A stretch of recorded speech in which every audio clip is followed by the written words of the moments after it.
This is my first conference ever. And I will be talking about high speech with a Tom, which is from Stephen King's Dark Tower. So, first published in 1982 and for now completed in 2012, The Dark Tower is an 8-book epic that chronicles the adventures of Robot the Chen, last gunslinger of Midworld, as he seeks to find and defend the Dark Tower from the Titan. The gunslingers are a high-caste order of knights tasked with defending the tower, but their world was destroyed by a devastating war, leaving only Rohan to pursue their task. They make use of a sacred language, high speech. However, very little of it is actually present within the text. More often than not, you see the use of single words interspersed throughout the character's English speech, and what longer sentences there are often have either already been translated into English with no high speech text given, or are presented in the original high speech without a translation. Given the lack of in-depth description or discussion of high speech, history, and grammar, and of its influence on gunslinger culture within the texts, I've decided to attempt my own construction of the sacred tongue, starting with what sentences we do have and combining the information that we can obtain from them with my own knowledge of linguistics and linguistic anthropology. I will now proceed to give a brief introduction of what high speech is and what its relevance is within the world of the Dark Tower. Robert Firth, Stephen King's research assistant and the compiler of the Dark Tower Complete Concordance, tells us that high speech was the ancient ritualized language of Midworld. High speech was the language of gunslingers. It was also the language of ritual and magic. The importance of high speech is twofold. On the one hand, it functions as a valuable tool within a gunslinger's rules and training.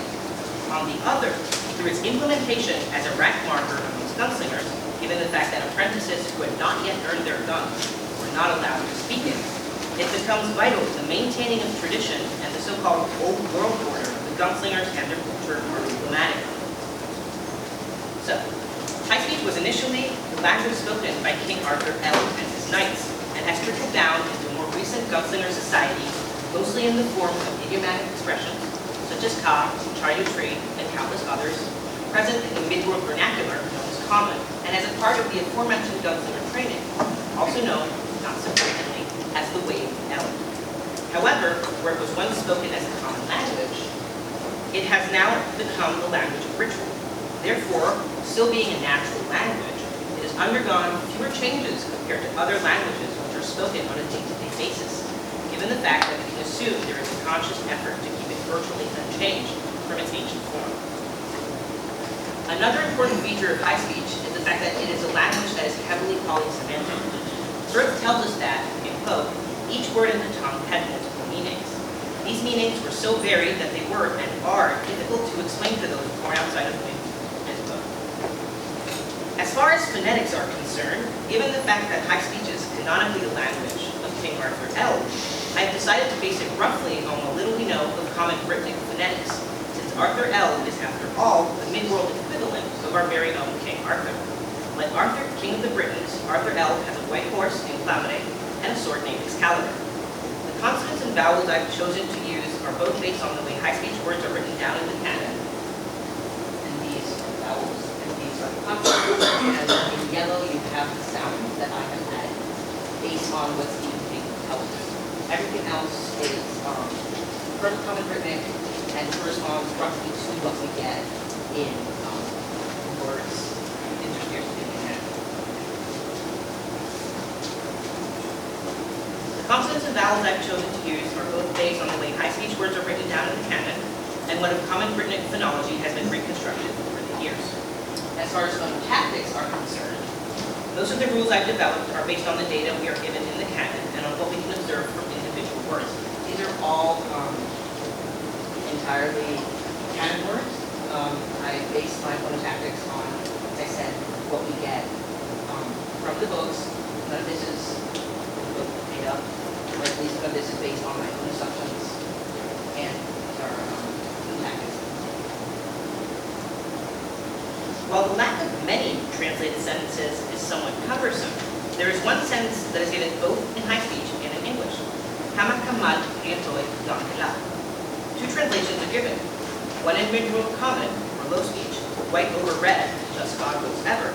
and one in our English. Good over evil, this is the will of God. The existence of this sentence allows us to properly unpack high speech as much as we can, given our limited data, on a larger scale than we would be able to with just a few words thrown around here and there. While my reconstruction of phonetics relies mostly on individual words and historical common cryptic data, my developments regarding sentence structure have relied heavily on the sentence. I will start with kama and illustrate what I believe each part of this construct could mean. To do so, I will also take the chance to discuss some key elements of Gunslinger culture, which form the basis of most of my reasoning behind the choices I have made. As I mentioned earlier, in common, the first half of the sentence means white over red. I have decided that common could mean white. In Gunslinger culture, white is the color of good, as opposed to red, which represents the destructive forces of the prim, empty space between worlds made up of both good and evil. This conclusion rests, obviously, on the assumption that word order in low speech and in high speech generally correspond to one another. Therefore, is white speech over. Given the existence of prefixes in the canon such as anti, found, for example, in the construct anti-ka, the force opposing one's ka, which is, somewhat summarily put, one's destiny or life force, we can also safely assume the existence of suffixes. Therefore, kamal may imply the negation of whatever it is attached to. In this case, it is kam, which in my interpretation means white. Literally translated as the white non, kamal could therefore be a construct that actually means the red. One thing which is, in mid-world mythology, in staunch opposition to goodness. The translation of gan de la, which both in mid-world common and in our English implies the presence of the divine, is, luckily enough, pretty straightforward. De la is usually translated as many throughout the series. Given the fact that high speech is polysemantic, it is not much of a stretch to assume that it may also signify a large quantity of time, not just of objects. The more elaborate translation of God many in mid-world common is rendered as thus God was ever. You might then assume that the expression gan de la derives from an earlier high-speed sentence that contained both an understood verb, perhaps the conjugated form of to will, which remains in the common translation, and an understood concept of consequence. See, for example, the ancient Greek construction of pulse. The toy, however, presents a bit more of a challenge. The word toy appears only in two other instances throughout the corpus, in the words kantoy and devatoi. The first word is translated as lomen, creatures with cracked heads that serve the god Tak, a creature of red. In the second case, it means big prison, or alternatively, breaker prison, a reference to a location in the last books of the series. Based on the translations I've given of kama kamal and gamla, piatoi appears to be superfluous. But there is another approach to translating the sentence that might help us resolve the issue. However, it requires a different interpretation of kama kamal. I have decided to establish that kam, the white, gan, God, ka, faith, and kamala, a type of dance, are all pop names. Gan is the original proto-high-speech word from which all of the other words mentioned have derived. Initially, we had an unvoicing of the g into k, and a change from n to m, resulting in kam. Gan is, after all, the epitome of the white, and, for birth description, the god most closely linked to the voice of the white, end quote. Subsequently, change branched out in two directions. In one case, the final e was dropped, resulting in ka. As Birth defines it, begin quote, ka signifies life force, consciousness, duty, and destiny. We are servants of ka, but also its prisoners. Each person's ka is intrinsically tied to the tower, one way or another, as the tower represents the axis of all worlds and is eventually revealed to be God himself. The second case, Kamala, features a more complex series of changes. The A of Kam became an O.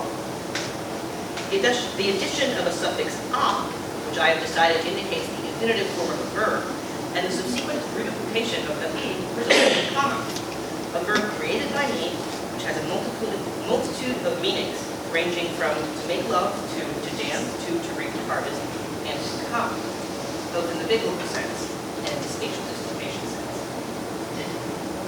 Based on the canon expression of Kamaladam Titi, which in the books is translated as the coming of the little savior, or the coming of the little king, and established the suffix la, which constructs the participle.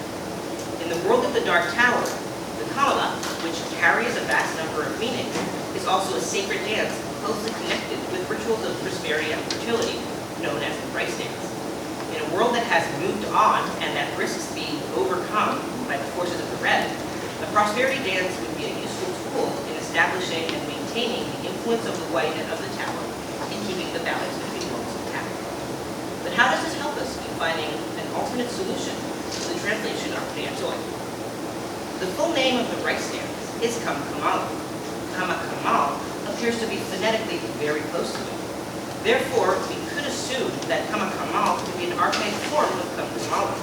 By extension, the propitiatory dance, whose name, historically speaking, originated from the word kam, may have come to mean the white itself.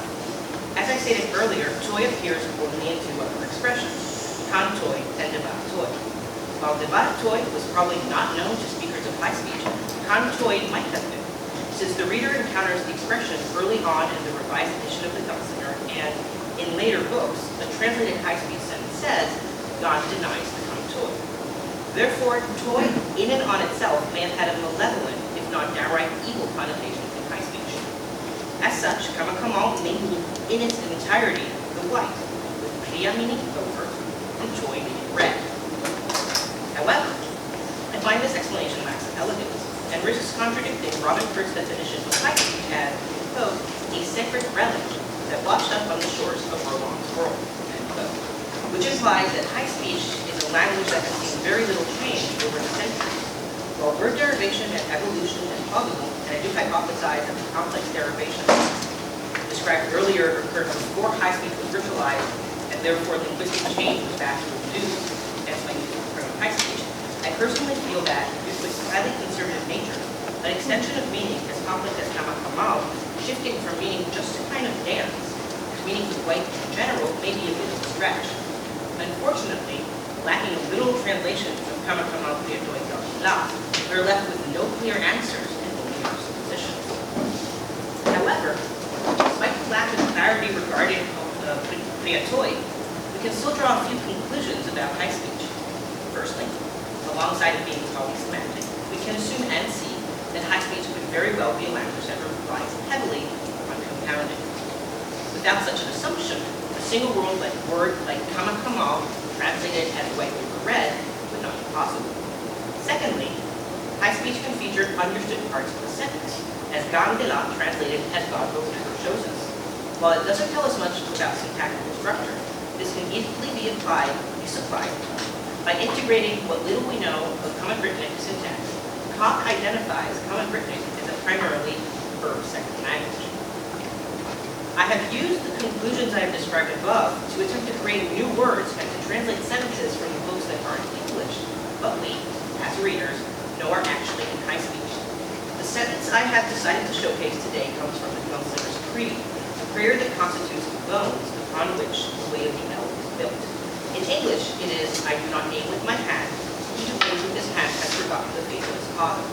In high speech, I translated as Kaviro nai afemankas, and evira afeman evi aulia bisa disaidi.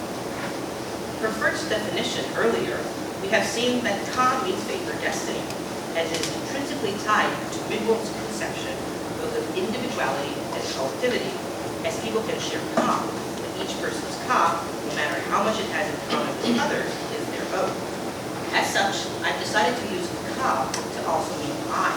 There's nothing more individually human than fate and all it entails. Secondly, I would like to draw attention to the verb, viro, the conjugated form of vida, a verb I created to mean to shoot. It is, of course, in the verb-second position, given I postulate that high speech is, like Common Britannic, verb-second language.